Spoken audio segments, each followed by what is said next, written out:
Lep in prijazen dan želim iz Schönbrunna. Natančneje s pogledom na palačo Schönbrunn, ki se v zatonu dneva ne koplje v soncu, ampak v oblakih.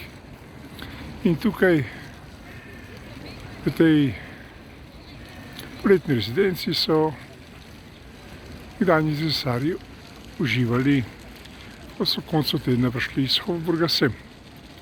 In to je glavna palača, seveda poletna rezidenca, ki pa je danes seveda le muzejska znamenitost, številnimi obiskovalci, ki tukaj obiskujejo domovanja, poletna domovanja in različne predstavitve.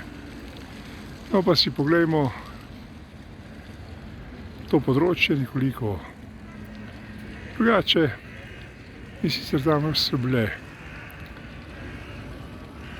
zadaj konjušnice, tukaj pa seveda kompleksni trg z vhodom, kjer so prišli ti znameniteži v prej omenjeno in predstavljeno palačo.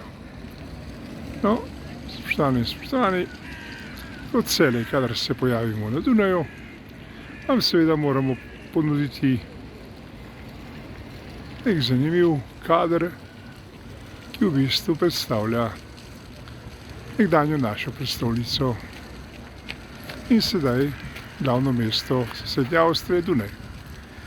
Lepo se vejte in zdaj se počasi umikamo proti izhodu, namreč vsi muzeji se zapirajo ob 17. uri, zanje je treba plačati vstopnino.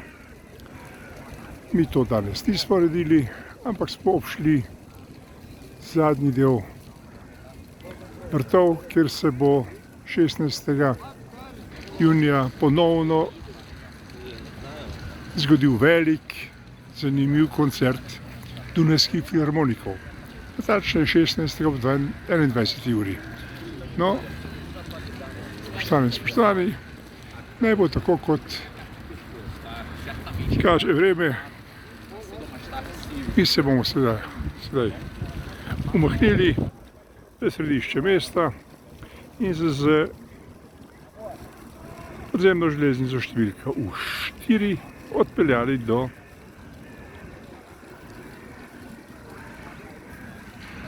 tega središča mesta in se nato napotili tam, kjer nas čakajo tisti, ki nas morajo. A ne, Alenka? Lepo se imejte in lep in prijazen dan želim iz znamenitih palač Schönbrunn. Nasvidenje.